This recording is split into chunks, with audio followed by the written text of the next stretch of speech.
5-6 अक्टूबर की रात, 5 तारीख खत्म होने वाली रात और 6 तारीख शुरू होने वाली रात। तिमरपुर, गांधी विहार कॉलोनी, दिल्ली। एक बिल्डिंग की चौथी मंजिल पर अचानक से आग लग जाती है और फिर कुछ देर बाद एक जोरदार धमाका होता है। रात के करीबन 2 बज रहे थे। कॉलोनी के लोग पुलिस को फोन करके हादसे के बारे में जानकारी देते हैं। पुलिस से बोला जाता है कि एसी में आग लगी और फिर कुछ समय बाद एसी ब्लास्ट कर गया।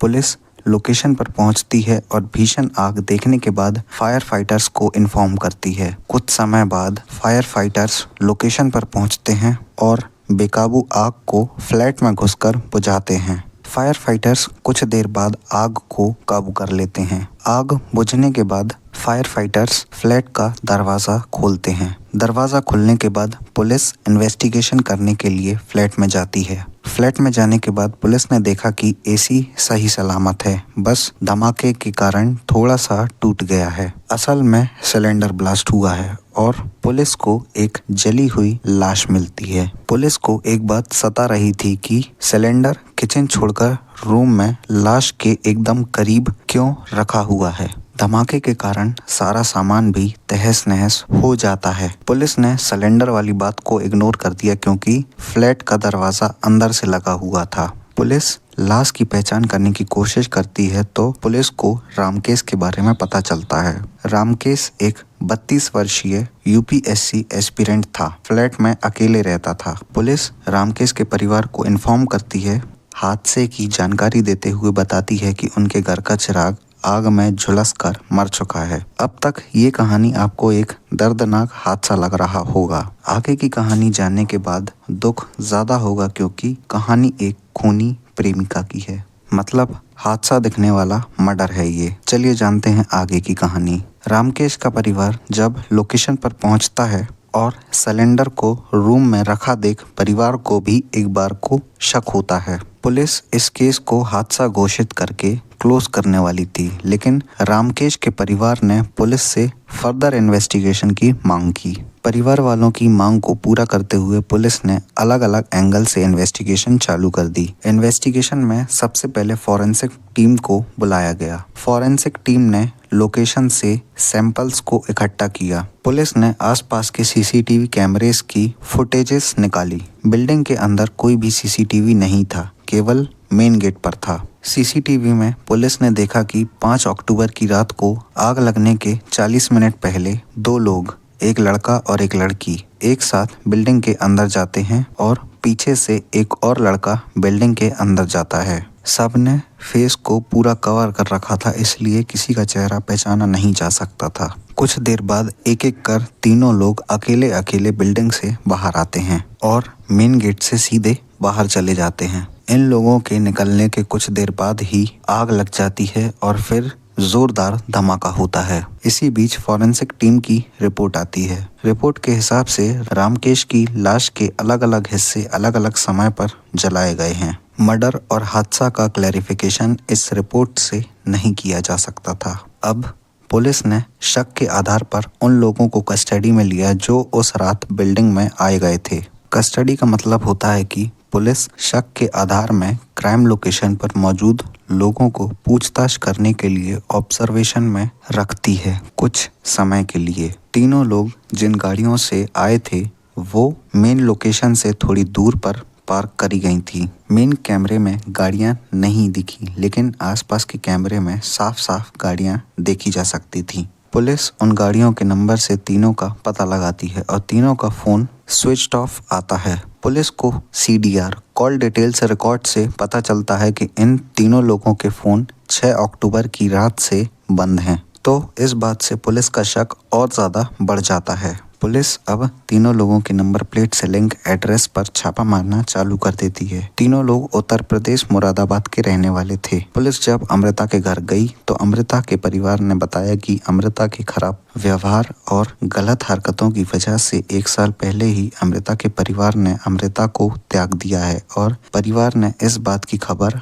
लोकल न्यूज़पेपर में भी छपवाई थी। पुलिस की पकड़ में सबसे पहले 21 वर्षीय अमृता चौहान आती है 18 अक्टूबर को, जो एक बीएससी फॉरेंसिक साइंस स्टूडेंट है। फिर सुमित कश्यप पकड़ में आता है 21 अक्टूबर को, जो एक सिलेंडर डिस्ट्रीब्यूटर है। इसके बाद इनका तीसरा साथी संदीप कुमार पकड़ में आता है 23 अक्टूबर को, जो एक एसएससी सीजीएल एस्पिरेंट है। शुरुआत में ये पुलिस कस्टडी में थे। शक के आधार में पुलिस मारपीट नहीं कर सकती थी, तो पुलिस ने इनसे नरमी से पूछताछ की। पुलिस को अब भी इन लोगों पर शक था, यकीन नहीं। ये अभी क्लियर नहीं हुआ था कि इनने ही उस क्राइम को अंजाम दिया है। ये एक इत्तेफाक भी हो सकता था कि ये लोग बिल्डिंग से बाहर आए, उसके बाद ही हादसा हुआ। इसलिए पुलिस कोई स्ट्रिक्ट एक्शन नहीं ले सकती थी। नरमी से पूछताछ करने पर इन लोगों ने कुछ नहीं बोला और पुलिस के हाथ अब तक कुछ नहीं लगा। लेकिन CDR कॉल डिटेल रिकॉर्ड्स ने तीनों की लोकेशन के बारे में कंफर्म कर दिया। तीनों वहीं थे, लेकिन फिर वही बात, दरवाजा तो अंदर से बंद था। दरवाजे वाली गुत्थी सुलझाने के लिए फॉरेंसिक टीम ने फिर एक बार गेट की इन्वेस्टिगेशन चालू कर दी। गेट लोहे का था, जिसमें लोहे की रॉड लगी थी बीच में। रॉड के बीच बीच में छोटी सी जगह थी। इस फ्लैट के गेट की मच्छर जाली थोड़ी सी कटी हुई थी। फॉरेंसिक टीम ने दिमाग लगाया कि हो सकता है हाथ डालकर दरवाजा जानबूझकर अंदर से लगाया गया हो। फिर फॉरेंसिक टीम ने टेस्ट किया, क्या इस छोटे से छेद में हाथ जा सकता है या नहीं। एक एक कर फॉरेंसिक टीम के लोगों ने और पुलिस वालों ने हाथ डालने की कोशिश की, पर किसी का हाथ नहीं गया। फॉरेंसिक टीम के एक्सपर्ट ने रामकेश की मां से हाथ डालने को कहा। अब की बार सब शॉक हो गए, क्योंकि रामकेश की मां का हाथ आसानी से गेट के अंदर चला गया।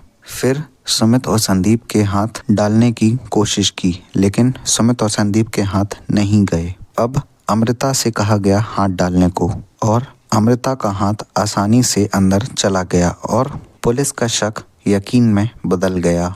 अब की बार पुलिस ने इन लोगों से तरीके से पूछताछ की।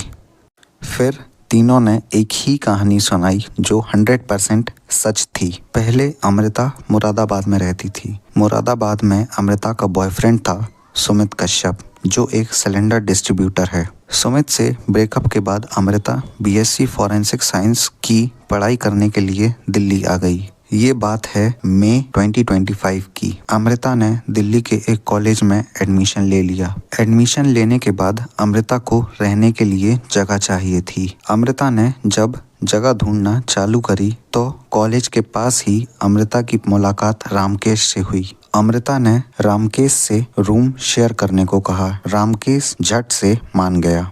दोनों एक फ्लैट में साथ रहने लगे। दोनों लोग सिंगल थे। साथ रहते रहते दोनों को एक दूसरे के ऊपर अट्रैक्शन आ गया और दोनों का बहुत जल्द ही अफेयर चालू हो गया। कुछ समय बाद दोनों लोग अमृता और रामकेश इंटीमेट होने लगे। रामकेश ने पूरे इंटीमेट मोमेंट्स की वीडियो बना ली और हार्ड डिस्क में सिक्योरिटी लगाकर सेव कर ली। शुरुआत में अमृता को वीडियो बनाने से कोई दिक्कत नहीं थी। कुछ समय बाद अमृता को लगा ये वीडियोस ब्लैकमेलिंग का कारण बन सकती हैं, तो अक्सर अमृता रामकेश से वीडियो डिलीट करने को बोला करती थी। रामकेश इस बात को टाल देता था और कहता था बाद में कर दूंगा। धीरे धीरे इस बात से अमृता का गुस्सा बढ़ता जा रहा था। इसी बीच अमृता की मुलाकात सुमित से होती है, जो अमृता का एक्स बॉयफ्रेंड था। मुलाकात के बाद दोनों की फिर से दोस्ती हो जाती है और ब्रेकअप पैचअप में बदल जाता है। सुमित अमृता से माफ़ी मांग लेता है और अमृता को दोबारा रिलेशनशिप में आने के लिए कन्विंस कर लेता है। अमृता पहले से ही सुमित को जानती थी, इसलिए अमृता भी झट से हाँ कर देती है।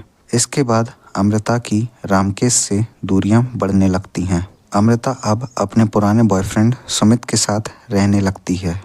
जिसका डर था वही हुआ। दूरियां बढ़ने के बाद रामकेश अमृता को थोड़ा बहुत इनडायरेक्ट तरीके से ब्लैकमेल करना चालू कर देता है। ये सब देखने के बाद अमृता ने रामकेश को मारने का प्लान बनाया सुमित के साथ मिलकर। सुमित ने अपने करीबी दोस्त संदीप को भी इस प्लान में शामिल कर लिया। अमृता ने रामकेश को इंटीमेट होने के बहाने मिलने का प्लान बनाया रामकेश के फ्लैट में। फिर अमृता और सुमित फ्लैट पर गए और पीछे से संदीप भी आ गया। तीनों लोग जब रामकेश के फ्लैट में गए तो रामकेश को पहले डंडे से पीटना चालू कर दिया और भी बहुत ज़्यादा टॉर्चर किया। टॉर्चर करने का कारण था वीडियोस वाली हार्ड डिस्क और लैपटॉप की लोकेशन का पता लगाना और सिक्योरिटी पासवर्ड पूछना। हार्ड डिस्क और लैपटॉप की लोकेशन और पासवर्ड मिलने के बाद मोबाइल चार्जर से रामकेश का गला दबाकर उसको जान से मार दिया और फिर रामकेश की लाश को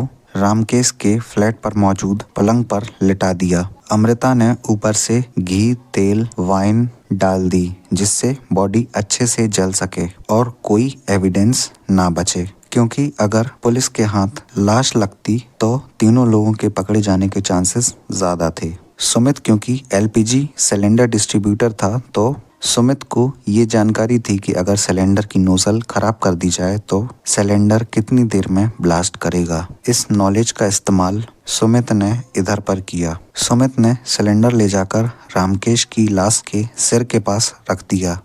उसके नोजल को थोड़ा सा खराब कर कर पाइप में आग लगा दी। वीडियोस वाले हार्ड डिस्क और लैपटॉप को इन लोगों ने अपने साथ रख लिया था। आग लगाने के बाद तीनों लोग फ्लैट से निकले। इस मर्डर को ऑथेंटिक हादसा दिखाने के लिए अमृता ने दिमाग लगाया कि गेट को अंदर से बंद कर दिया जाए तो कोई नहीं कह सकता कि ये एक मर्डर है।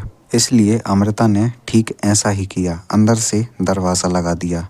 फिर जब कुछ देर बाद एलपीजी गैस पूरे फ्लैट में भर गई, एक जोरदार धमाका हुआ। फिर वही पुलिस आई और आगे की इन्वेस्टिगेशन हुई। पुलिस ने हार्ड डिस्क और लैपटॉप बरामद कर लिया है। पुलिस ने बताया कि रामकेश की इलेक्ट्रॉनिक डिवाइसेस में करीब 15 अलग अलग लड़कियों की इंटीमेट वीडियोस हैं। अमृता के साथ साथ बाकी लड़कियों को भी रामकेश इनडायरेक्ट तरीके से ब्लैकमेल किया करता था। इस केस की सुनवाई दिल्ली हाई कोर्ट में पेंडिंग है। सुनवाई होने के बाद ही पनिशमेंट डिसाइड की जाएगी तीनों के लिए। अमृता क्राइम फॉरेंसिक एक्सपर्ट बनना चाहती थी और क्राइम वेब सीरीज देखने का काफ़ी ज़्यादा शौक रखती थी। मर्डर की प्लानिंग करने के दौरान अमृता ने क्राइम वेब सीरीज की तरह ही सीन बनाने की कोशिश की। पूरा मामला ऐसा है, 6 अक्टूबर को हमारे पास एक आग की कॉल आई थी कि एक ब्लास्ट होने से आग लग गई है। उसके बाद टीम वहाँ पे पहुँचती है और इनिशियली उसी हिसाब से तफ्तीश स्टार्ट होती है और उसमें ग्रेजुअली हम लोगों के सामने कुछ ऐसे फैक्ट्स आते हैं जो फैमिली के एग्जामिनेशन से, फ्रेंड्स के एग्जामिनेशन से सामने आते हैं कि there is a suspicion that it might not be an accident, it might be a murder. तो उसके बाद हम उस एंगल से वापस उसकी सर्च स्टार्ट करते हैं। हमने सीन ऑफ क्राइम तो सील ही किया हुआ था, एफएसएल से एग्जामिनेशन होता है और सीसीटीवी फुटेजेस हम लोग स्कैन करना स्टार्ट करते हैं। तो उसमें कुछ सस्पिशियस मूवमेंट्स हम लोगों को दिखती है वारदात से कुछ टाइम पहले की। उसमें लोग मफल्ड फेस में जा रहे हैं, फिर आ रहे हैं बाहर 3 लोग, उसके अचानक बाद में ब्लास्ट हो रहा है। तो दिस वाज ऑल डाउटफुल। उसके बाद हमने इन लोगों को स्पॉट किया, इनको ट्रेस किया और इनके फ़ोन स्विच ऑफ थे सबके, जो भी हमारे सस्पेक्ट्स थे, और तो इससे हमारा शक और पुख्ता हो गया इस पर और हमने इनको कई जगह रेड करनी पड़ी। उसके बाद हम लोगों ने इन तीनों को हिरासत में लिया है, जिसमें एक तो महिला थी और 2 पुरुष थे। और इसमें जो महिला थी उसका डिसीज़ के साथ वो रह रही थी और उसमें उसका एलिगेशन ये था कि इसके पास मेरे कुछ ऑब्ससीन वीडियोस है जो ये डिलीट नहीं कर रहा है। तो इस वजह से उन्होंने पूरी साजिश को अंजाम दिया। उसमें वो जो दूसरे 2 पुरुष थे उसमें से एक जो था सुमित कश्यप, वो इसके साथ लेडी के साथ पहले इनका रिलेशन रहा हुआ है, तो उसने इसके साथ अपनी बात बताई कि ऐसा है। तो then they tried to kill him और इसमें उन्होंने पूरा उसको एक तरीके से ऐसी जो टीवी सीरीज में देखते हैं, क्राइम सीरीज में देखते हैं, वैसी तरह का सीन बनाने का कोशिश किया इसके अंदर। उसको पहले तो उसको उन्होंने स्ट्रैंगुलेट करके गला दबा के उसको मार दिया। उसके बाद घी तेल सब उस पर डाल के उसके अंदर आग लगा दी और पास में सिलेंडर का रेगुलेटर खोल के उन्होंने ऑन कर दिया, क्योंकि जो सुमित कश्यप था he was an LPG distributor, तो उसको आइडिया था गैस कैसे काम करती है, कितने टाइम में फट सकता है ये वो। तो इस वजह से उन्होंने सिलेंडर वहाँ पे रखा और उससे थोड़ा टाइम बाद वो निकलने में सफल हुए और उन्होंने गेट का थोड़ा सा पोर्शन तोड़ के, जाली तोड़ के अंदर से लैच लगा दिया ताकि ये लगे कि कोई बाहर से एंट्री नहीं हुई है, अंदर से बंद है। बट फिर फोरेंसिक के अंदर भी इन लोगों के हम लोगों को भी एविडेंसेस मिले, इस तरह की चीज़ें जो थी वो सारी हमने कोरोबोरेट करी। जो बॉडी का बर्न किस तरीके से हुआ है, कितना एक्सटेंट ऑफ बर्न है, उन सारे से भी कुछ चीज़ें क्लियर हुई एंड सारे फैक्ट्स कोरोबोरेट होके जब हमने इनको पकड़ा और इनसे कन्फेशन जब इन्होंने किया तो क्लियरली यही पता चला कि हाँ, इन्होंने पूरी साजिश बनाई थी जिससे कि इसको एक्सीडेंट बना दिया जाए। सर वो सबूतों को मिटाया जा सकता है? यस, बिल्कुल। तो सर उसमें देखा गया था कि जब वो स्पॉट पर पहुंचे थे और घटना को अंजाम देने के बाद कुछ पेन ड्राइव और हार्ड डिस्क वगैरह सब लेकर चले गए थे क्या? हाँ, वो उन्होंने हार्ड उसकी उनको जो डाउट था इसलिए वो सारे लैपटॉप, हार्ड डिस्क और उसके कुछ सामान वहाँ से लेके चले गए थे। तो उसमें से काफ़ी कुछ सामान तो उसकी निशानदेही पे रिकवर भी हो चुका है। और सर एक्यूज्ड के इन सबके प्रोफाइल बता दीजिए। Accused was preparing for UPSC, his name was Ramkesh Meena. और जो लेडी थी वो अमृता चौहान है, एज 21 साल है उनकी, उसके फॉरेंसिक की स्टूडेंट है। एक सुमित कश्यप है, वो एलपीजी सिलेंडर का काम करता है। और एक और उनका साथी है संदीप कुमार। जी क्या ये पूरा घटना था, आपने क्या देखा उस दिन और क्या कुछ हुआ था? ऐसा बेटे जी, मैं तो यहाँ बैठा रहता हूँ, सब कॉलोनी को पता है, पुलिस को भी पता है, मेरे जानकार हैं सारे, एक्टिव भी रहता हूँ, इनके साथ मिल के चलता हूँ। ये भी मेरे साथ सीनियर सिटीजन, मेरा कार्ड बना रखा है लोगों ने, तो यहाँ समझ लो मैं चौकीदारी ही करता हूँ एक किस्म से। ये तो कोई बाहर का आदमी आता है 1-2 बार तो मैं उसको शक की निगाह से देखता हूँ। उम्र इतनी है कि टोक तो नहीं पाता हूँ, पता नहीं साला क्या कर दे। तो वो घूम रहे थे तो मैं अपने मन में सोच रहा था, यार ये लड़के गांधी विहार के तो है नहीं। कितने लोग घूम रहे थे? 2। वो पूरा चेहरा ऐसा भयानक बना रखा था ना, पूरा ढका हुआ पूरा, ये बस इसलिए देख रहे थे। मैं कहा पूरा मुंह छुपा रखा है, ऐसा कौन सा, सर्दी पड़ गई है, लू चल रही है, कुछ भी नहीं है। तो सोच रहा तो इतना में वो लड़के 2 वहाँ खड़े हुए, 2 से एक तो पेड़ के नीचे आके खड़ा हो गया, ये पेड़ के नीचे उसने बोला तो यहाँ खड़ा रहा, एक साइड पे हो गया, तो वो लड़का सीधा चला गया। तो मैंने बोला यार ये किसका घर देखने गया, कोई कांड जरूर होगा, लेकिन वो मेरे को दिखा नहीं, पता नहीं कहाँ चला गया। अंदाजा है मेरा ऊपर चला गया होगा। फिर वो 5-10 मिनट के बाद आया तो उसको बुलाया लड़के को, वहाँ से बात कर रहा था कुछ। फिर ये दोनों इधर पैदल चले गए। मैं कहा ये लड़के ठीक नहीं, उठता हूँ तो पुलिस वालों को बोलता हूँ जाके, भाई ये लड़कों को पकड़ो कौन है। और मैंने ये देखा, मैं क्या तो हल गायब हो गए, अब कैसे पकड़वाऊँगा। मैं क्या तो चले गए, चलो मैं क्या चले गए, जान छोड़ो। खाना वाना खा के हम सो गए। रात को यहाँ मैं नीचे सोता हूँ, और यहाँ कुछ आदमी आपस में बातें कर रहे थे जोर जोर से। मैंने देखा यार तो 3 बजे कौन बातें कर रहा है। तो मैं अंदर थोड़ा कड़ी भाषा में बोला, मैं क्या सोने भी दोगे भाई, हैं जाओ आपने अपने घर, क्यों लड़ रहे हो। कहते लड़ नहीं रहे अंकल जी, बाहर आके देखो आग लगी है। अरे बाहर आके देखा तो आग लगी। मैं कहा यार ये क्या हो गया, क्योंकि मेरा साथ वाला घर है, मैं भी डर गया। ऊपर से आते आते कि नीचे भी आ जाए, मैं अकेला रहता हूँ, मैं तो संभाल भी नहीं पाऊँगा। मकान के कागज़ होते हैं, पैसा होता है, सब कुछ होता है, कौन बचाएगा मेरे को। इतने में ये जवान आ गए पुलिस के, ये फटाफट लोगों ने भी इकट्ठा होना शुरू कर दिया। इन्होंने मोर्चा संभाल लिया आके। फायर ब्रिगेड की 2 गाड़ियाँ आ गई, उनके अफसर भी आ गए, यहाँ के पुलिस के भी अफसर आ गए। तो ऊपर चढ़ गया, आपस में सलाह करने लगे रास्ता कौन सा मकान है। ऊपर चढ़ने के बाद वो मैं पार्क में गया उधर, तो जले हुआ मकान के अंदर ही इतनी आग लगी है भयानक। 3 बजे 3:30 बजे तो उसके अंदर भी घूम रहे थे फायर ब्रिगेड वाले, उसके डरे नहीं। तो देखते थे कि 4 बजे ब्लास्ट हो। बहुत लड़का रहता था, आप जानते थे उसको? नहीं जी, कभी नहीं, कभी ध्यान में। अब कितने जाते हैं ध्यान से थोड़ी देखते हैं कहाँ रहता है। लड़की आती जाती थी तो कभी नजर पड़ी आपकी? पड़ी जरूर हो गई, लेकिन मेरे को क्या पता ये कैसी है, क्योंकि लड़कियां बहुत रहती हैं ना यहाँ, निकलती रहती हैं, अंकल जी नमस्ते भी करती हैं, राम राम भी करती हैं, सारी बात करती हैं। फिर दूसरा जो ऐसा काम करने आती है ना, शुरू से चेहरा ढक के रखेगी। उसने चेहरा ढक के रखा होगा, मेरे को क्या पता। मैंने तो ये 3-4 दिन पहले जवान लेके आया ना शनाख्त कराने के लिए। अरे मैं कहा यार ये तो छोटी सी लड़की, इतना बड़ा काम कर दिया इसने। तो मैंने एक मित्र था, मैं बैठा, मैं कहा यार ये लड़की तो कभी देखे यहाँ। कहता है जी चेहरा ढक के चलती थी, ये सामान ले जाती थी दुकान से कुछ, तो जाती थी। वो कहने लगा हाँ रहती थी यहाँ, कभी कभी आती थी, वो लड़के के पास ही रहती थी। वो फिर वहाँ हम खड़े थे, बुझाने की कोशिश करते करते इतने ब्लास्ट हुआ बहुत ज़ोर से।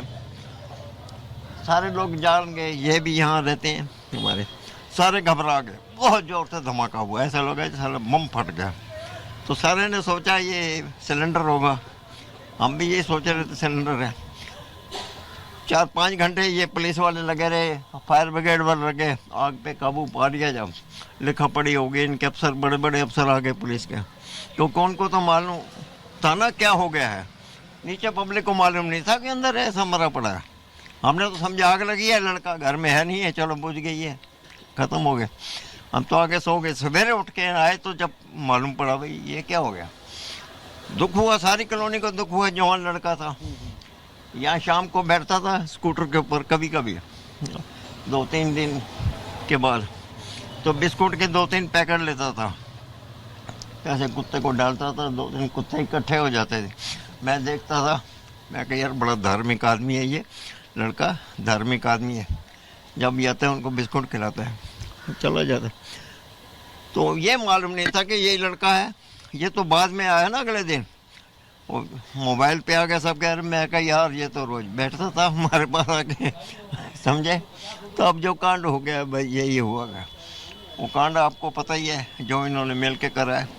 ऊपर तो कोई कॉलोनी का आदमी गया नहीं, किसी ने देखा नहीं। अब पुलिस वाले छानबीन कर रहे हैं, उससे से मालूम पड़ रहा है कि इन तीनों ने मिल के उसका मर्डर कर दिया है। और बाकी यही है, इससे ज़्यादा